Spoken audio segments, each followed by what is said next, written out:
Lektion 1: Der Aufstieg der künstlichen Intelligenz. Guten Morgen, Anna. Hast du die Neuigkeiten über die neuesten Fortschritte in der KI gesehen? Guten Morgen, John. Nein, was ist mit KI los? Ich bin neugierig, mehr zu erfahren. Offenbar können diese neuen KI-Systeme jetzt alle möglichen Aufgaben für uns erledigen. Wow, wirklich? Was für Aufgaben können sie zum Beispiel erledigen? Nun, sie können Artikel schreiben, Daten analysieren und sogar Softwareprogramme programmieren. Das ist unglaublich. Aber wenn KI das alles kann, was würden wir Menschen dann überhaupt tun? Das ist eine gute Frage. Selbst wenn KI einen Großteil der Arbeit erledigen könnte, bräuchten wir immer noch Leute, die die Computer programmieren und überwachen. Ich verstehe. KI ersetzt Menschen also nicht vollständig, sie ist eher ein Tool, das wir verwenden können. Exakt. KI soll die menschlichen Fähigkeiten unterstützen und erweitern und uns nicht vollständig ersetzen. Das macht Sinn. Ich hatte Angst, dass KI viele Menschen arbeitslos machen könnte. Es gibt definitiv Bedenken, aber ich denke, wenn wir uns KI verantwortungsbewusst zunutze machen, könnte das tatsächlich neue Beschäftigungsmöglichkeiten schaffen. Ich hoffe, du hast recht. Das ist alles wirklich faszinierend. Ich bin gespannt, was die Zukunft der KI bereithält. Ich auch. Es wird interessant sein zu sehen, wie sich das alles entwickelt und wie wir uns als Gesellschaft anpassen. Auf jeden Fall. Ich frage mich, zu welchen anderen großartigen Dingen KI in den kommenden Jahren fähig sein wird. Wer weiß, die Möglichkeiten scheinen endlos. Aber wir müssen wachsam bleiben, um es ethisch zu nutzen. Absolut. Wir wollen nicht, dass KI außer Kontrolle gerät oder für schändliche Zwecke eingesetzt wird. Exakt. Es gibt viele wichtige Fragen, mit denen wir uns auseinandersetzen müssen, wenn die KI immer weiter fortgeschritten ist. Ganz gewiss. Es ist ein so komplexes und sich schnell entwickelndes Feld. Ich freue mich, dass wir diese Diskussion darüber führen. Ich auch. Es ist gut, auf dem Laufenden zu bleiben und kritisch über die Auswirkungen von KI nachzudenken. Lektion 2: Die Weite des Universums. Hey Anna, wusstest du, dass die Milchstraße nur eine von Milliarden im Universum ist? Woher, wirklich? Ich hatte keine Ahnung, dass das Universum so riesig ist. Das ist umwerfend. Absolut. Wissenschaftler schätzen, dass es Billionen von Galaxien gibt, von denen jede Milliarden von Sternen enthält. Es ist einfach erstaunlich, darüber nachzudenken. Das Ausmaß des Universums ist wirklich unverständlich. Auf jeden Fall. Es relativiert wirklich unseren Platz im Kosmos, nicht wahr? Ganz gewiss. Ich fühle mich so klein und unbedeutend im Vergleich zur Unermesslichkeit des Universums. Ich weiß, was du meinst. Aber gleichzeitig ist es auch irgendwie demütigend und beeindruckend. Du hast recht. Da frage ich mich, was da draußen noch alles sein könnte, über das hinaus, was wir sehen oder uns vorstellen können. Exakt. Es gibt immer noch so viel, was wir über das Universum nicht wissen oder verstehen. Absolut. Ich wünschte, ich könnte einfach in ein Raumschiff steigen und alles aus erster Hand erkunden. Das wäre ein unglaubliches Abenteuer. Kannst du dir vorstellen, welche Entdeckungen wir machen könnten? Es ist aufregend, darüber nachzudenken. Vielleicht wird die Raumfahrt eines Tages für normale Menschen zugänglicher sein. Das hoffe ich auf jeden Fall. Die Weiten des Kosmos zu erkunden ist einer der größten Träume der Menschheit.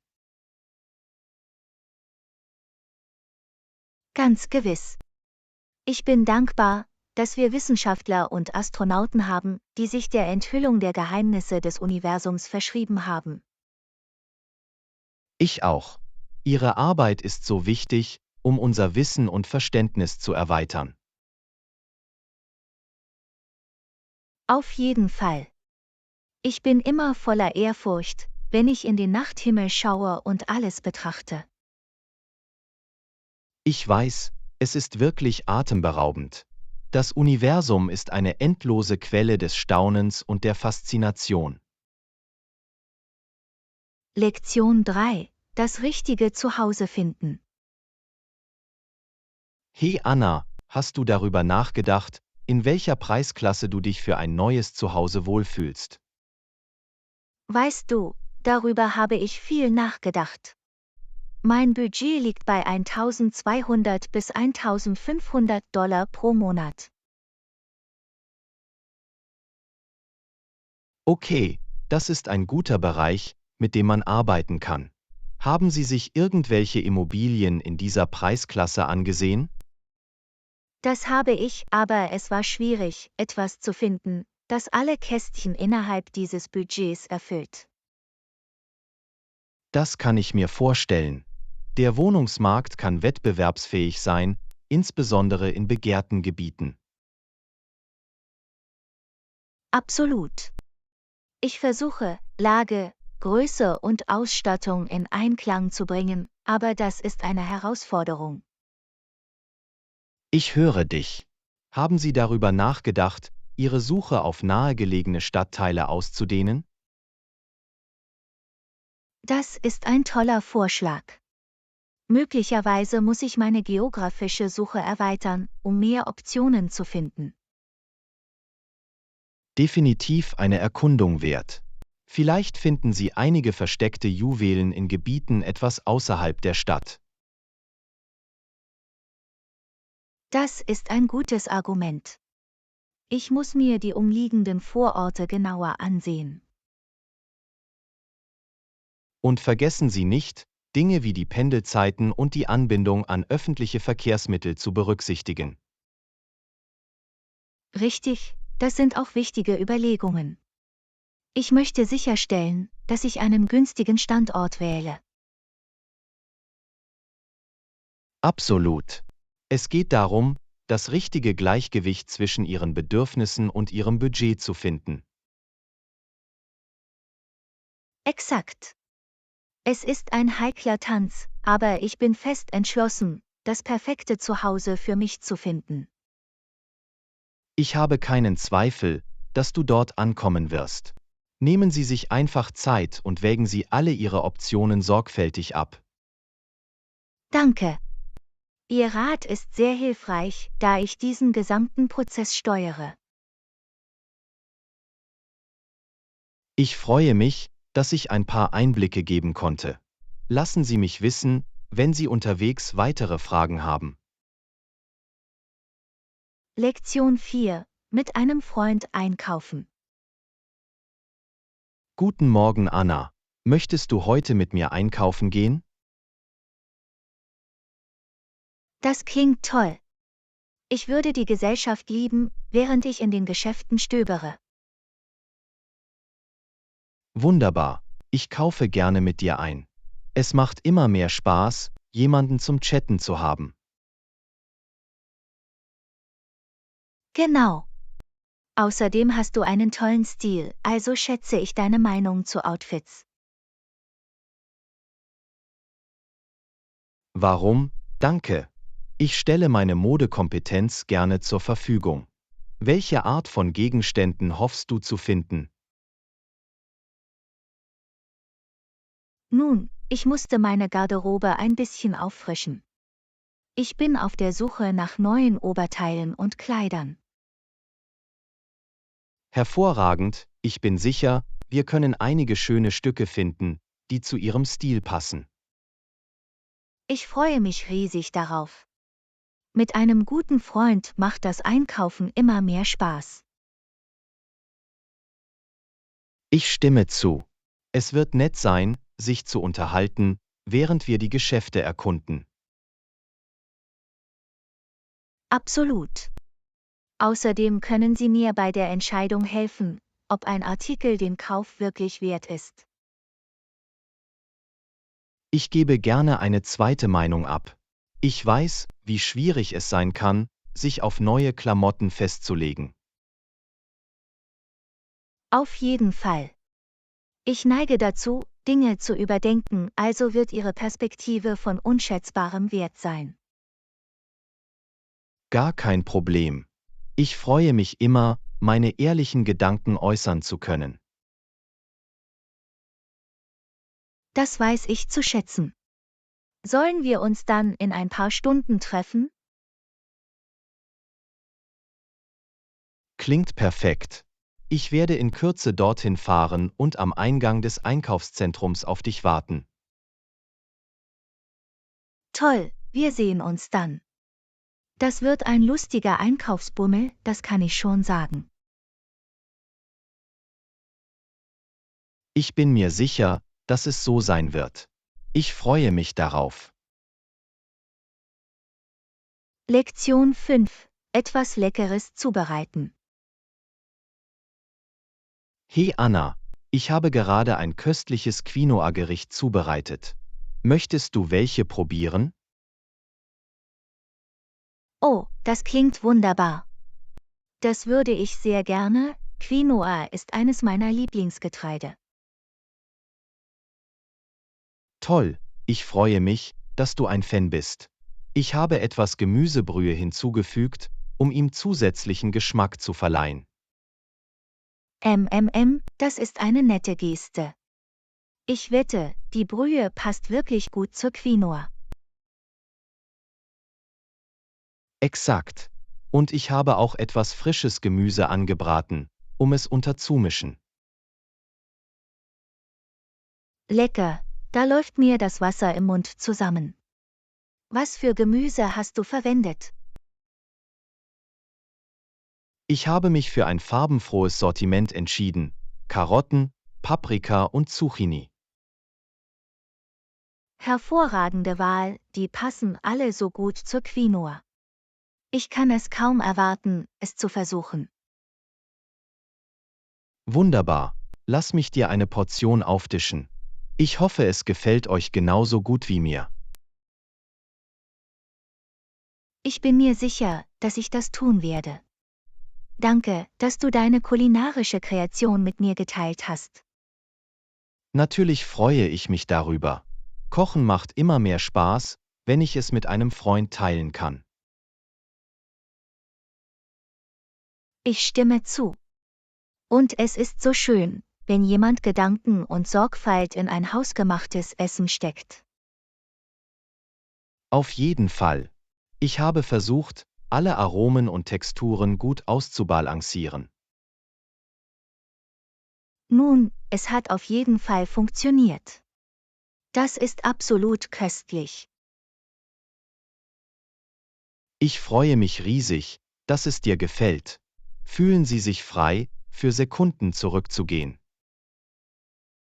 Macht mir nichts aus, wenn ich es tue. Das ist das perfekte gesunde und doch sättigende Mittagessen. Ich bin so froh, dass du so denkst. Viel Spaß, mein Freund. Lektion 6. Die Wunder des Canyons entdecken. Hey Anna, hast du jemals vom Grand Canyon Nationalpark gehört? Ja, habe ich. Es steht seit Jahren auf meiner Reiseliste. Das gleiche hier. Eigentlich plane ich diesen Sommer eine Reise dorthin. Das ist so aufregend. Warum hast du dich entschieden, den Grand Canyon zu besuchen? Nun, ich habe neulich darüber gelesen und war erstaunt zu erfahren, dass es das schon seit 1919 gibt.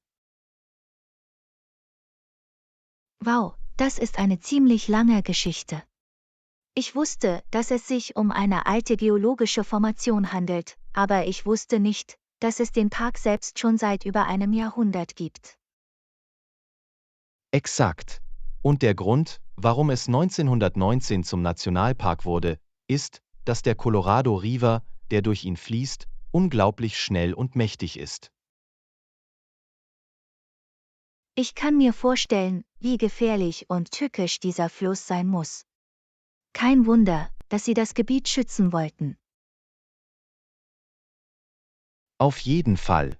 Die schnellen Strömungen und tiefen, schroffen Schluchten des Flusses machen ihn zu einem herausfordernden und beeindruckenden Naturwunder.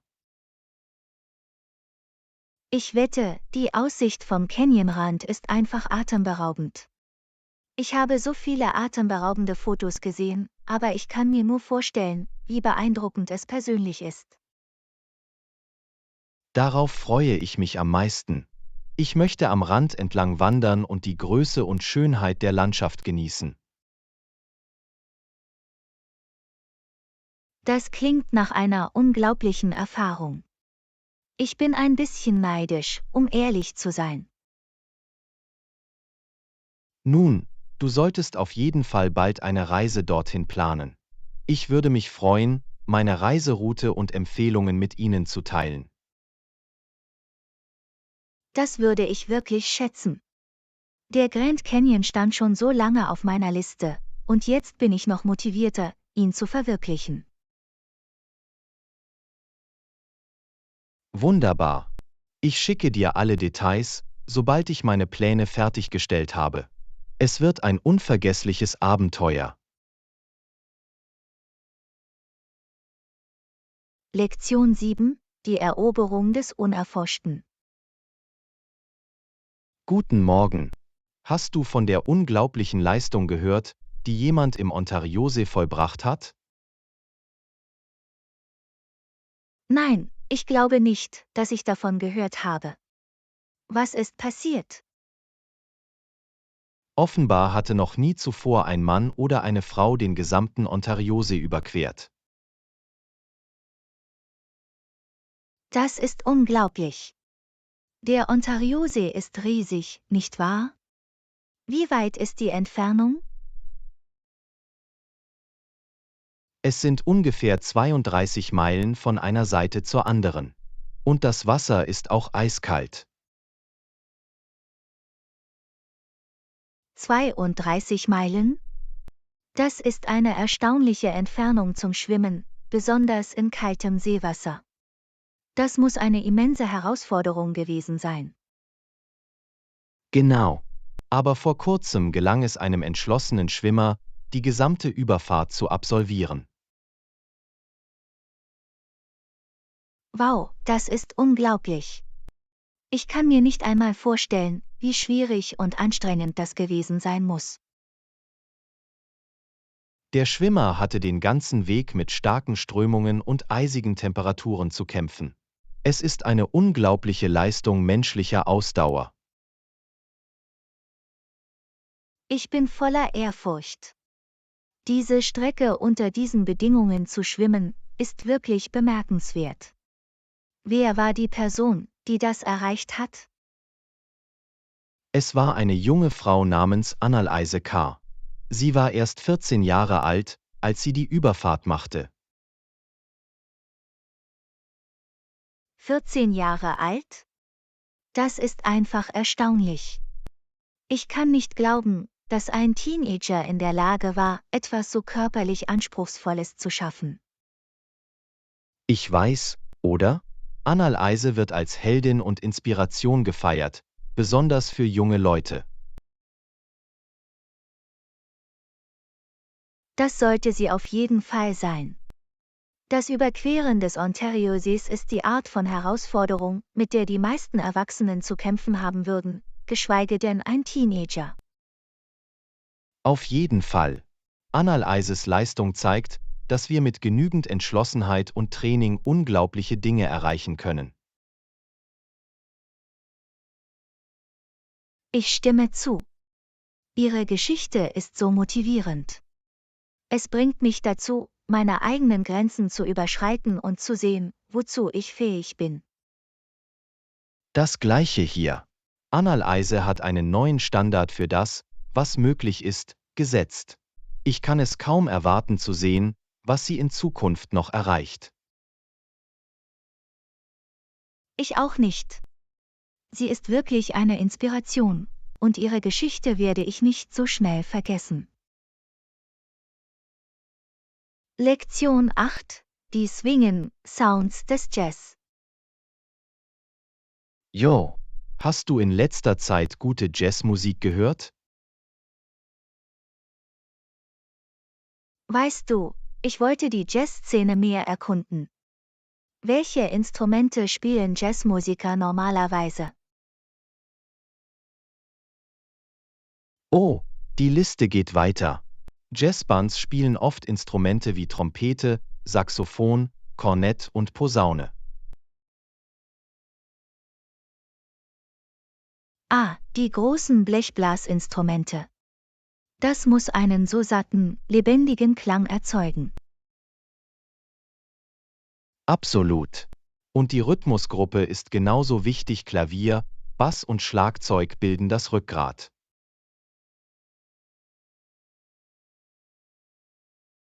Ich kann mir die Energie einer Live-Jazz-Aufführung vorstellen, bei der all diese verschiedenen Instrumente zusammenkommen. Es ist faszinierend. Die Art und Weise, wie die Musiker improvisieren und sich gegenseitig ernähren, ist wirklich etwas Besonderes. Ich wette, es muss unglaublich sein, sie live riffen und solo spielen zu sehen. Ich würde das gerne eines Tages persönlich erleben. Das solltest du auf jeden Fall. Jazzclubs sind der perfekte Ort, um die Atmosphäre zu genießen und sich in der Musik zu verlieren. Das klingt nach meiner Art von Szene. Ich stelle mir schwach beleuchtete Räume vor, vielleicht ein bisschen Rauch in der Luft und die Menge schwankt im Rhythmus. Genau. Die intimen Umgebungen der Jazzclubs ermöglichen es ihnen, die Kunst der Musiker wirklich zu schätzen. Ich kann es kaum erwarten, die lokale Jazzszene kennenzulernen und einige neue Lieblingskünstler zu entdecken. Irgendwelche Empfehlungen, um mit mir anzufangen? Nun, mit Jazzlegenden wie Miles Davis Coltrane oder Ella Fitzgerald kann man nichts falsch machen. Oh, das sind einige ikonische Namen. Ich muss ihre Musik genauer unter die Lupe nehmen. Auf jeden Fall. Ihre Stile und Einflüsse haben das gesamte Jazzgenre geprägt. Sie werden einen echten Leckerbissen erleben. Ich freue mich darauf, in die Welt des Jazz einzutauchen. Es ist so ein reicher, gefühlvoller Musikstil. Ich könnte nicht mehr zustimmen. Jazz hat die Art, einen einfach in seinen Bann zu ziehen und direkt die Seele anzusprechen. Ich kann es kaum erwarten, es auf mich wirken zu lassen. Danke, dass du mein Interesse geweckt hast. Zeit, mit der Erkundung zu beginnen. Lektion 9: Eine transkontinentale Romanze. Hey Anna, wusstest du, dass Francis Campbell Bethune in England eine schottische Frau geheiratet hat? Wow, wirklich? Das ist eine ziemliche interkulturelle Romanze. Was weißt du über ihre Beziehung?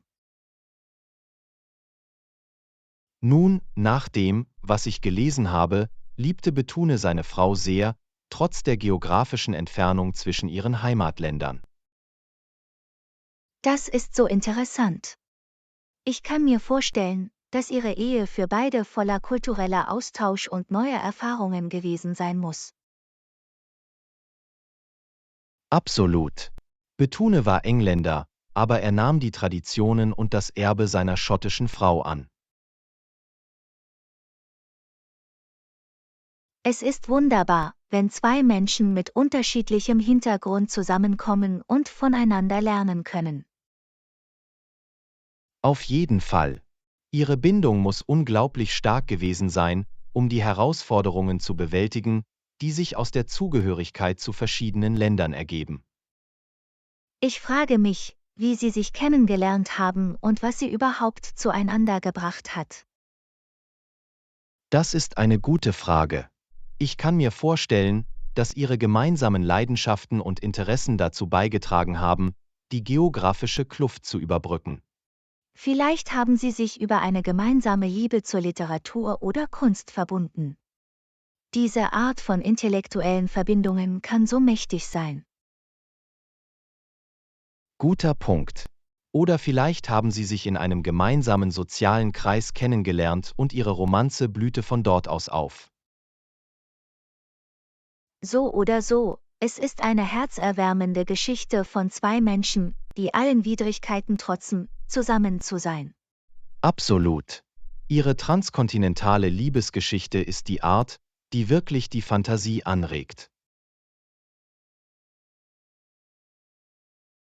Ich würde gerne mehr über ihr Leben erfahren und wie sie mit den kulturellen Unterschieden in ihrer Ehe umgegangen sind. Das Gleiche hier. Es ist die Art von Geschichte, bei der man die Macht menschlicher Verbindungen schätzen lernt, unabhängig von Grenzen. Auf jeden Fall. Ihre Geschichte erinnert uns daran, dass Liebe wirklich Grenzen überschreiten und Menschen zusammenbringen kann. Gut gesagt. Es ist ein wunderbares Beispiel dafür, wie wir alle davon profitieren können, Vielfalt und interkulturelle Erfahrungen zu nutzen. Lektion 10. Natürliches Gärtnern. Hallo Anna, ich hatte eine Frage zur Gartenarbeit, bei der ich hoffte, du könntest mir helfen. Natürlich. Was beschäftigt dich? Nun, ich denke darüber nach, einen kleinen Gemüsegarten anzulegen, aber ich bin mir nicht sicher, ob ich Düngemittel oder Pestizide verwenden sollte. Das ist eine gute Frage. Persönlich verwende ich in meinem Garten lieber natürliche Methoden. Oh, das ist interessant. Welche natürlichen Techniken verwendest du? Nun, ich verlasse mich sehr auf Dinge wie Kompost, Mulch und Begleitpflanzen, um meine Pflanzen gesund zu halten. Ah, ich verstehe. Kannst du mir mehr darüber erzählen, wie diese funktionieren?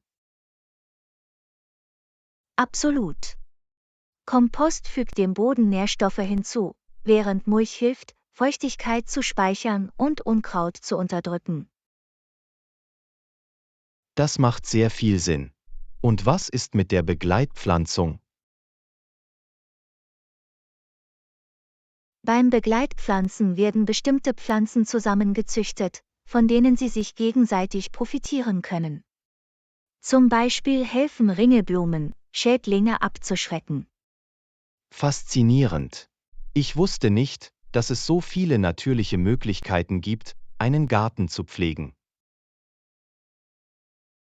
Ja, es ist wirklich unglaublich. Und das Tolle ist, du vermeidest all die aggressiven Chemikalien. Das ist ein großes Plus. Wenn möglich, würde ich viel lieber nachhaltige Methoden anwenden. Auf jeden Fall. Es erfordert etwas mehr Aufwand, aber es ist so lohnend, sein Essen biologisch anzubauen. Das kann ich mir vorstellen. Und es muss auch besser für die Umwelt sein. Absolut. Natürliches Gärtnern ist eine wunderbare Möglichkeit, umweltfreundlicher zu sein. Nun, du hast mich wirklich davon überzeugt. Ich freue mich darauf, einige dieser Techniken auszuprobieren. Ich freue mich, dass ich einige hilfreiche Einblicke geben konnte. Lassen Sie mich wissen, wenn Sie zu Beginn weitere Fragen haben. Werde ich machen. Vielen Dank, Anna. Ich weiß es zu schätzen, dass Sie sich die Zeit nehmen, Ihr Fachwissen zu teilen.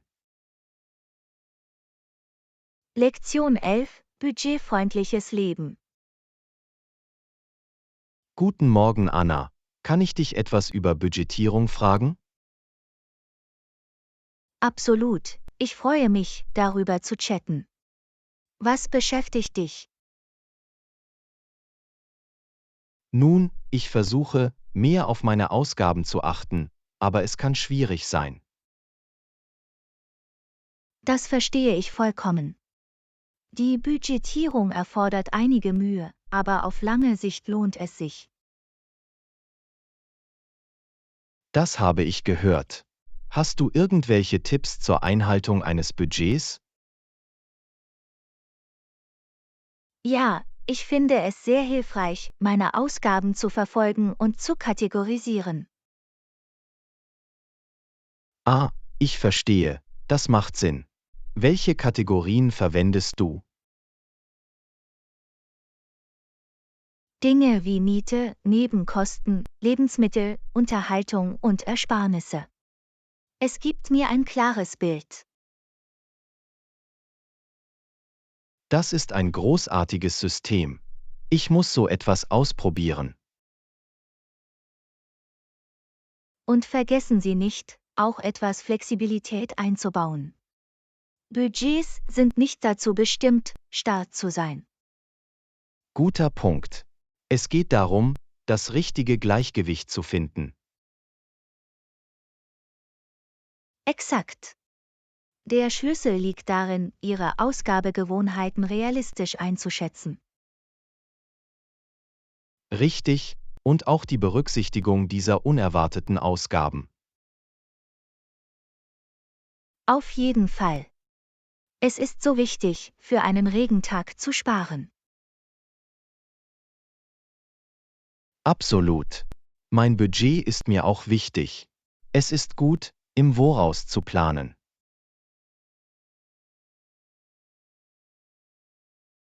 Ich freue mich, dass du so denkst. Eine verantwortungsvolle Haushaltsplanung ist die Grundlage der Finanzstabilität. Nun, ich weiß es wirklich zu schätzen, dass du deine Weisheit zu diesem Thema teilst. Es war super hilfreich. Ich freue mich, dass ich einige nützliche Tipps geben konnte. Lassen Sie mich wissen, wenn Sie weitere Fragen zur Budgetierung haben. Werde ich machen. Danke nochmal, Anna. Dieses Gespräch hat mir viel zum Nachdenken gegeben. Lektion 12: Verbrechen und Sühne. Hey Anna, hast du von diesen aktuellen Kriminalgeschichten gehört? Nein, habe ich nicht. Was ist passiert? Nun, ein Mann wurde wegen Diebstahls eines Wintermantels verurteilt. Das ist bedauerlich. Einen Mantel zu stehlen scheint ein ziemlich geringfügiges Vergehen zu sein. Ich weiß, oder? Und noch ein Typ wurde wegen Diebstahls erwischt. Ich frage mich, wie die Umstände jeweils waren. Soweit ich gelesen habe, wurde der zweite Mann freigelassen, als er weit draußen auf See war. Wow, das ist eine interessante Wendung. Scheint, als wäre er fast damit durchgekommen. Ja, die Behörden müssen ihn verfolgt haben oder so. Da wundert man sich über die Beweggründe hinter diesem Verbrechen. Auf jeden Fall. War es aus der Not heraus? Oder einfach pure Gier? Das ist ein gutes Argument. Die Details sind sehr wichtig, um die ganze Geschichte zu verstehen. Absolut. Ich hoffe, das Justizsystem hat jeden Fall fair behandelt. Ich auch. Niemand gewinnt, wenn Verbrechen begangen werden, auch nicht geringfügige.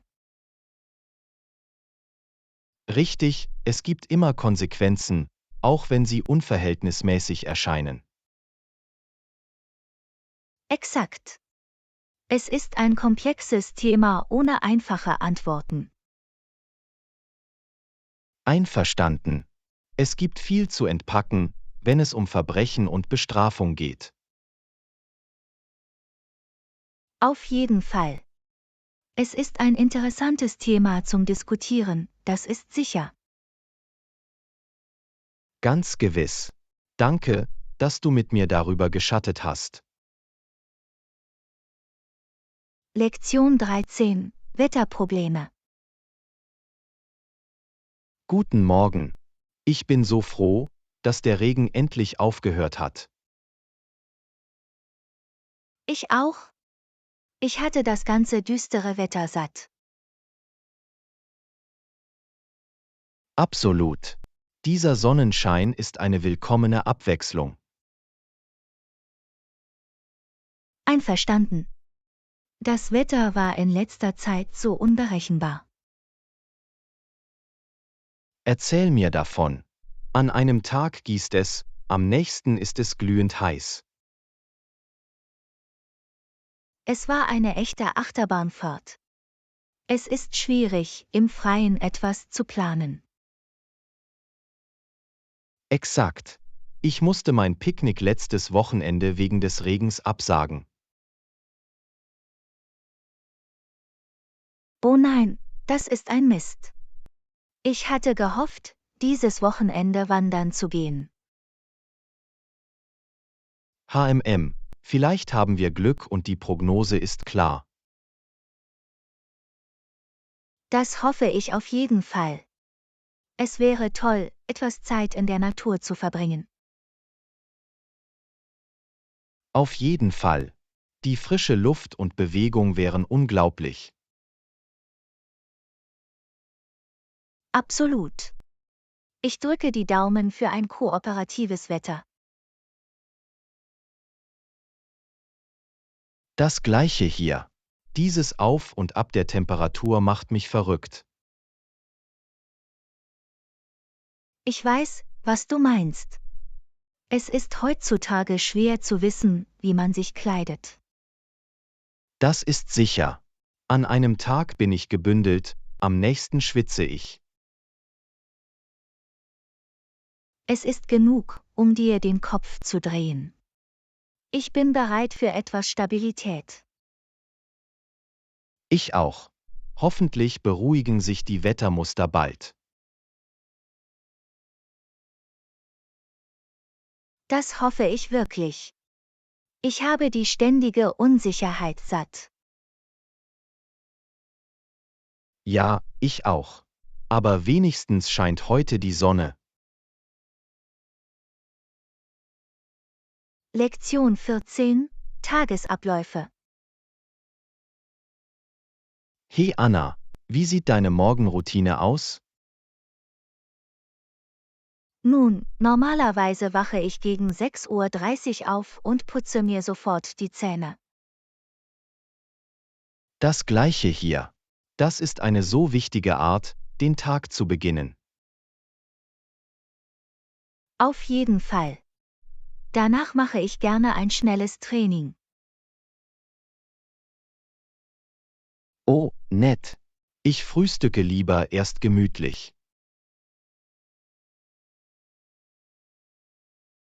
Das ist auch eine gute Idee. Normalerweise habe ich es eilig, mich fertig zu machen. Das kann ich verstehen. Was frühstückst du normalerweise? Nur eine einfache Schüssel Haferflocken und etwas Obst. Wie steht's mit dir? Ich bin eher der Typ mit Rührei und Toast. Das klingt köstlich. Ich wette, damit bist du bis zum Mittagessen satt. Das tut es. Und dann packe ich gerne ein gesundes Mittagessen ein, um es mit zur Arbeit zu nehmen. Das ist ein kluger Schachzug. Ich neige dazu, schnell etwas aus der Cafeteria zu holen. Daran ist nichts falsch, solange du deinen Körper auftankst. Stimmt. Was machst du gerne nach der Arbeit, um dich zu entspannen? Ich versuche spazieren zu gehen oder mich leicht zu dehnen. Das ist eine großartige Möglichkeit, von der Arbeit zum Privatleben überzugehen. Absolut. Und abends lese ich gerne oder sehe fern.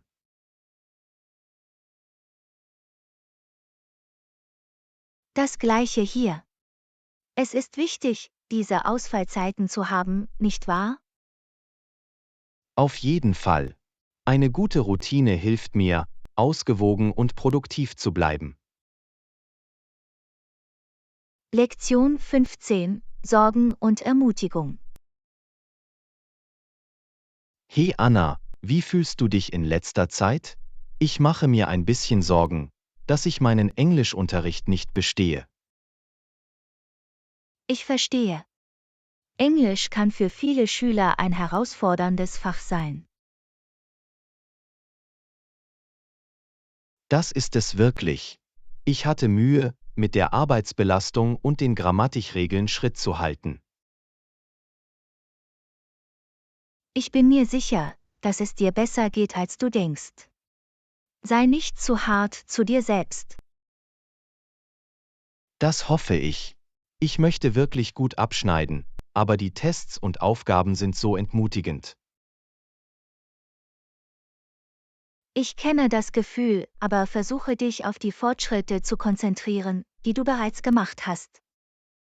Das ist ein gutes Argument. Ich habe mich in einigen Bereichen verbessert, zum Beispiel in meinem Wortschatz.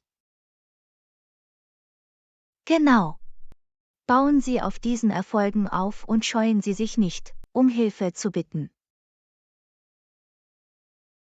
Du hast recht. Ich sollte mich an den Lehrer oder einen Tutor wenden, wenn ich immer noch Probleme habe. Absolut. Sie sind da, um Sie zu unterstützen und Ihnen zu helfen, Ihre Ziele zu erreichen. Ja, ich denke, ich muss einfach proaktiver sein, um die Unterstützung zu bekommen, die ich brauche. Es ist verständlich, dass du dir Sorgen machst, aber du schaffst das. Ich glaube an dich. Danke.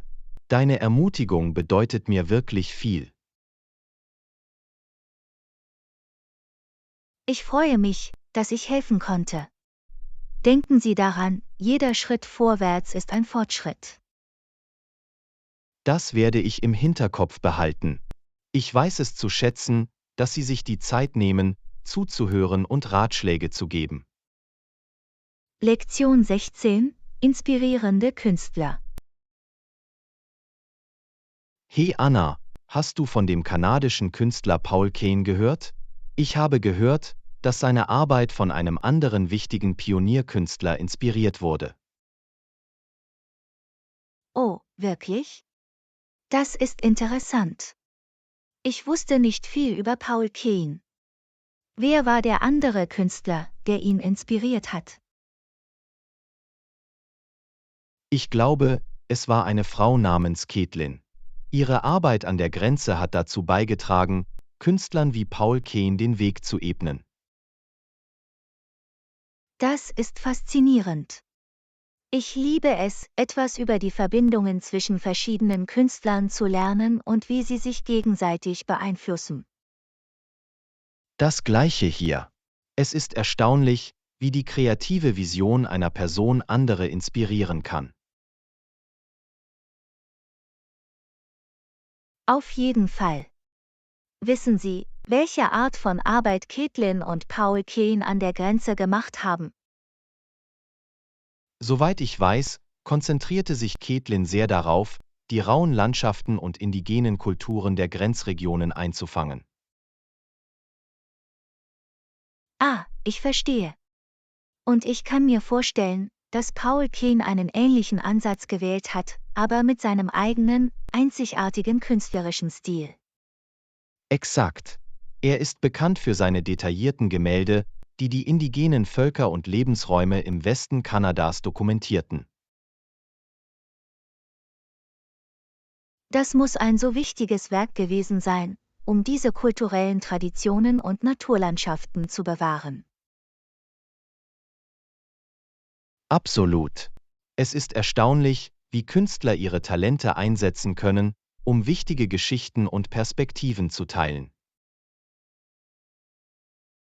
Ich stimme zu. Es ist inspirierend, darüber nachzudenken, wie Catlins bahnbrechende Bemühungen dazu beigetragen haben, späteren Künstlern wie Paul Keen den Weg zu ebnen. Auf jeden Fall. Ihre Arbeit hat unser Verständnis und unsere Wertschätzung der kanadischen Grenze nachhaltig beeinflusst. Ich würde gerne mehr über ihre Kunst und die Verbindungen zwischen ihnen erfahren. Danke, dass du dieses faszinierende Stück Kunstgeschichte geteilt hast. Es war mir ein Vergnügen. Ich freue mich immer, über die Geschichten hinter einflussreichen Künstlern und ihrer Arbeit zu sprechen. Lektion 17: Erkundung der Unterkunftsmöglichkeiten. Hey Anna, ich habe gehört, dass es einen wirklich coolen Ort gibt, den du besuchen kannst und der fantastisch klingt. Weißt du irgendwas darüber? Oh, das ist großartig. Was für ein Ort ist das? Ich bin immer auf der Suche nach neuen Reisezielen, die ich erkunden kann. Soweit ich gehört habe, ist es diese wunderschöne natürliche Oase mit atemberaubender Landschaft und Outdoor-Aktivitäten in Hülle und Fülle. Wow, das klingt unglaublich. Gibt es dort Unterkünfte für Besucher? Das ist eine gute Frage. Ich bin mir nicht sicher, was die Einzelheiten angeht, aber ich kann mir vorstellen, dass es irgendeine Art von Übernachtungsmöglichkeiten geben muss. Ich würde gerne mehr erfahren. Wissen Sie, ob es in der Gegend Hotels, Hütten oder Campingplätze gibt? Weißt du, ich bin mir bei den Unterkunftsdetails nicht ganz sicher. Das ist etwas, das ich mir wahrscheinlich genauer ansehen sollte. Kein Problem. Wenn du in der Lage bist, mehr über die verschiedenen Unterkünfte zu erfahren, würde ich mich sehr freuen, mehr über sie zu erfahren. Absolut. Ich werde einige Nachforschungen anstellen und mich bei Ihnen melden. Es wäre hilfreich, die Unterkunftsmöglichkeiten zu kennen, um eine mögliche Reise dorthin zu planen. Auf jeden Fall. Mit diesen Informationen wäre es viel einfacher zu entscheiden, ob es das richtige Ziel für mich ist. Einverstanden. Ich werde sehen, was ich über die verschiedenen Übernachtungsmöglichkeiten in der Nähe dieser herrlichen Naturstätte herausfinden kann. Wunderbar, vielen Dank, John. Ich freue mich sehr, mehr über diesen Ort und die Unterkunftsmöglichkeiten zu erfahren. Ich auch. Ich lasse dich wissen, was ich herausfinde. Dies könnte der perfekte Ort für einen Wochenendausflug sein. Hört sich toll an. Ich kann es kaum erwarten, mehr darüber zu erfahren. Lass es mich einfach wissen, wann immer du diese Details hast. Wird reichen. Ich freue mich, die Informationen zu teilen und hoffentlich können wir irgendwann zusammen eine Reise dorthin planen. Lektion 18: Lebensziele setzen. Joanna, wie geht's? In letzter Zeit habe ich viel über meine Lebensziele nachgedacht. Oh, das ist interessant. Über welche Ziele hast du nachgedacht? Nun, Ich wollte einige positive Veränderungen vornehmen und mich wirklich auf mein persönliches Wachstum konzentrieren. Das ist großartig. Was sind einige der spezifischen Ziele, die Sie sich gesetzt haben? Eine große Aufgabe ist es, gesünder und aktiver zu werden. Ich würde gerne anfangen, regelmäßig Sport zu treiben.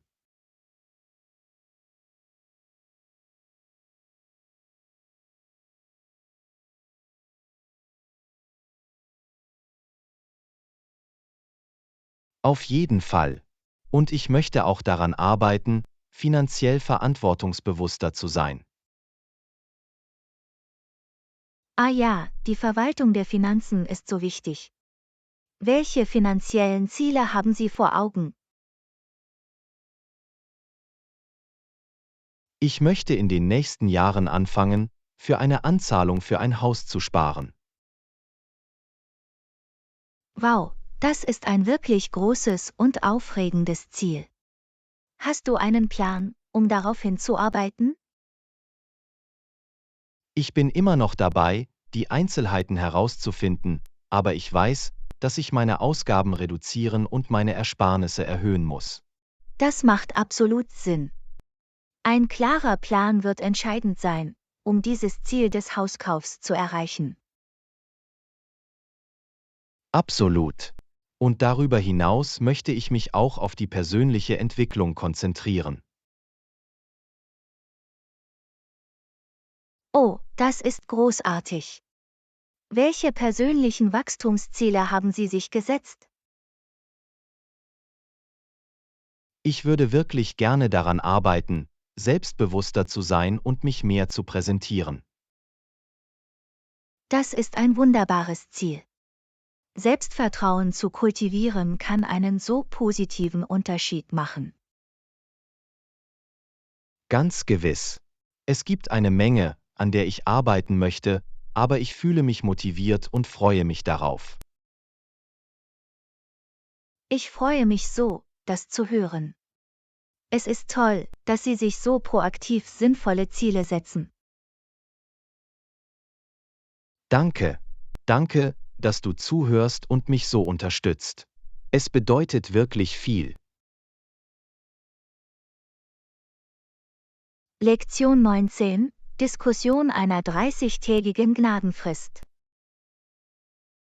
In Ordnung, Anna. Ich habe eine Idee. Ich möchte an dir vorbeigehen.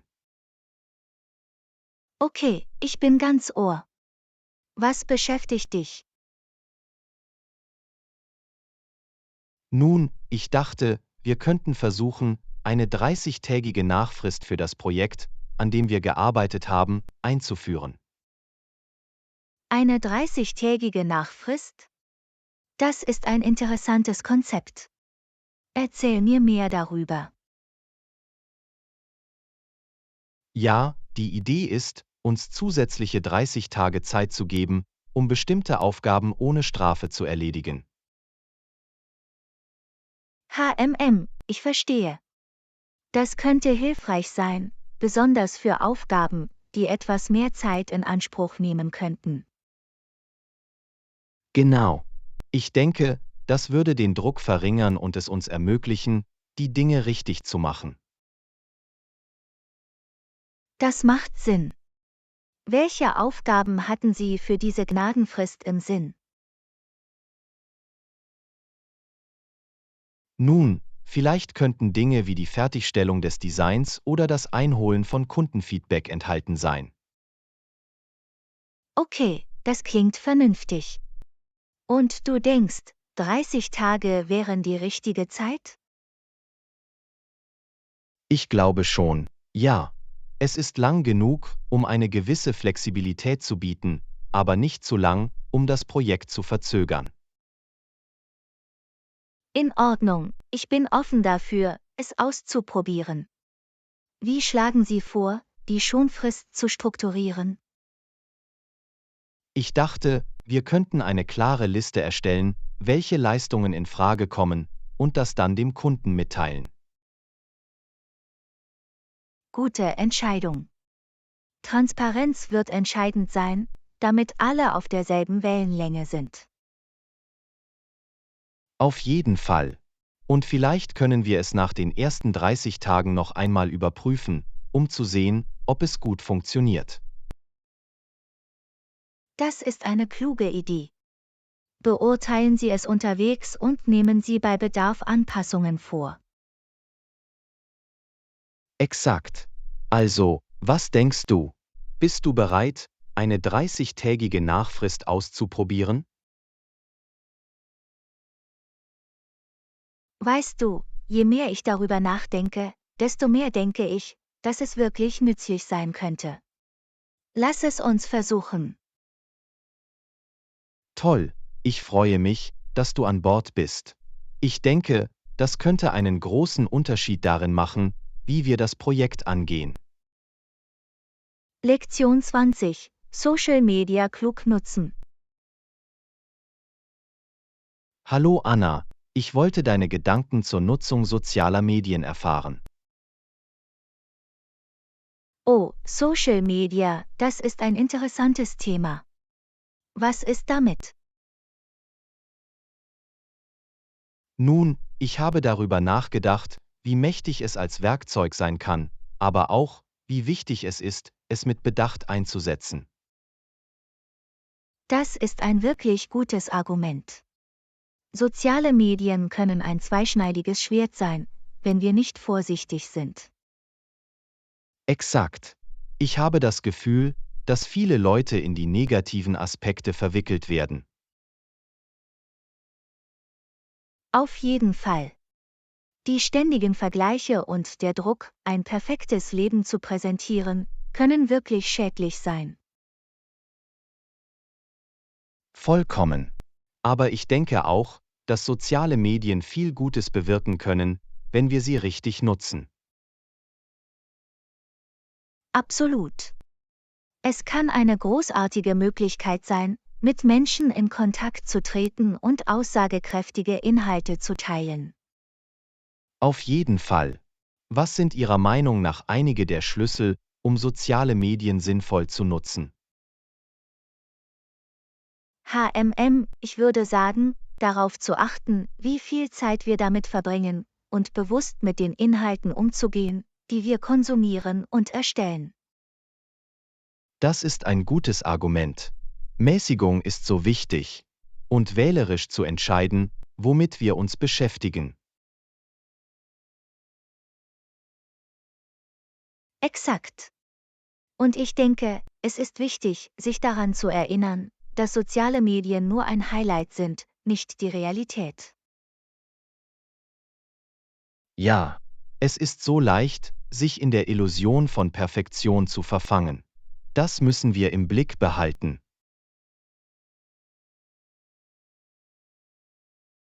Auf jeden Fall. Und ich denke, es ist wichtig, soziale Medien als Instrument zu nutzen, um unser Leben zu verbessern, nicht um es zu definieren. Vollkommen. Zum Beispiel, um mit geliebten Menschen in Verbindung zu bleiben oder unsere Leidenschaften zu teilen, anstatt nur gedankenlos zu scrollen. Exakt. Wenn wir es mit dieser Art von Achtsamkeit angehen, können soziale Medien eine wirklich wertvolle Ressource sein. Ich stimme zu. Es geht darum, dieses Gleichgewicht zu finden und es auf eine Weise zu nutzen, die gesund und produktiv ist. Absolut. Ich freue mich, dass wir diesbezüglich dieselbe Meinung haben. Soziale Medien können ein mächtiges Instrument sein, wir müssen sie nur mit Bedacht einsetzen. Auf jeden Fall.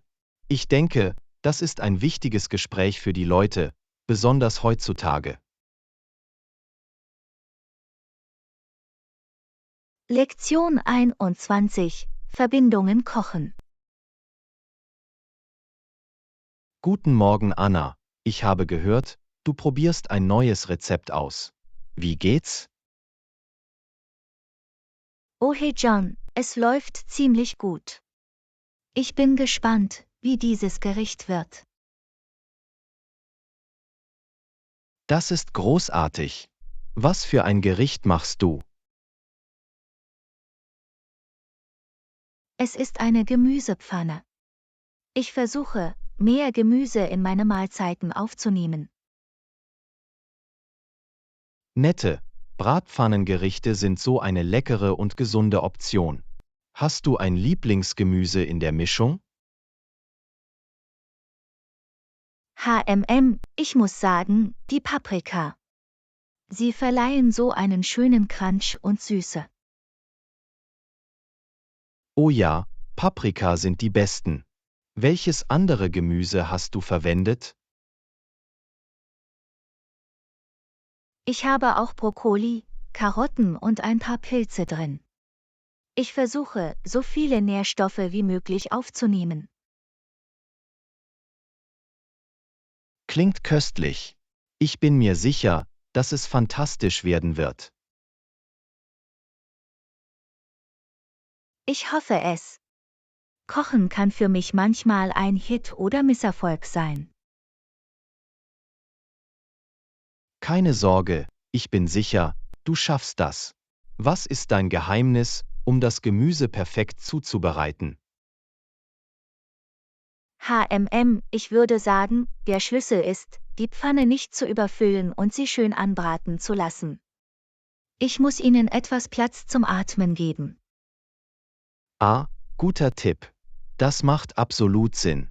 Daran muss ich denken, wenn ich das nächste Mal unter Rühren brate. Definitiv. Und haben Sie keine Angst, es gut zu würzen.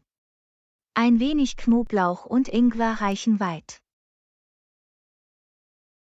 Oh ja, diese Aromen sind für eine gute Bratpfanne so wichtig. Ich werde hungrig, wenn ich nur daran denke. Haha, ich auch. Ich kann es kaum erwarten, mich darauf einzulassen. Du musst mich wissen lassen, ob du jemals das Rezept haben willst. Absolut, das würde mir gefallen. Kochen ist etwas, worin ich immer besser werden will. Natürlich teile ich das gerne mit. Wenn Sie Tipps oder Rezeptideen benötigen, lassen Sie es mich einfach wissen. Hört sich gut an. Danke, Anna.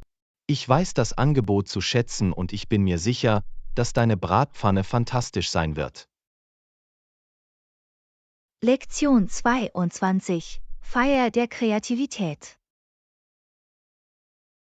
Hallo Anna, ich habe gehört, dass du in letzter Zeit an einigen wirklich coolen Kunstprojekten gearbeitet hast. Hey John, das stimmt. In letzter Zeit habe ich meine kreative Seite mehr erforscht. Das ist großartig. Welche Art von Kunst hast du gemacht? Nun, ich habe angefangen, Landschaften und Naturszenen zu malen. Wow, das klingt wunderschön. Ich würde mich freuen, eines Tages etwas von deiner Arbeit zu sehen. Definitiv. Ich plane tatsächlich eine Kunstausstellung, um einige meiner Werke auszustellen. Eine Kunstausstellung, das ist so aufregend. Wann ist sie? Ich komme gerne und schaue sie mir an. Es ist nächsten Samstag im Gemeindezentrum. Es würde mich freuen, wenn du es schaffen könntest. Ganz sicher, ich notiere es. Ich kann es kaum erwarten, dein Talent zur Schau zu stellen. Danke John, ich schätze die Unterstützung sehr. Kunst zu schaffen war so erfüllend. Das kann ich mir nur vorstellen. Was macht dir am Malen am meisten Spaß? Ich würde sagen, es ist die Fähigkeit, die Schönheit der Natur einzufangen. Es ist so friedlich. Ich wette. Und das mit anderen teilen zu können, muss wirklich lohnend sein. Absolut. Ich liebe die Idee, dass meine Kunst den Menschen Freude oder Inspiration bringt. Das ist so ein wunderbares Ziel. Ich bin mir sicher, dass deine Arbeit genau das tun wird. Das hoffe ich auf jeden Fall. Es war eine Herzensangelegenheit, das ist sicher. Nun, ich habe keinen Zweifel daran, dass es fantastisch sein wird. Zählen Sie mich als eifrigen Teilnehmer. Wunderbar, ich bin so froh, dass du es schaffst.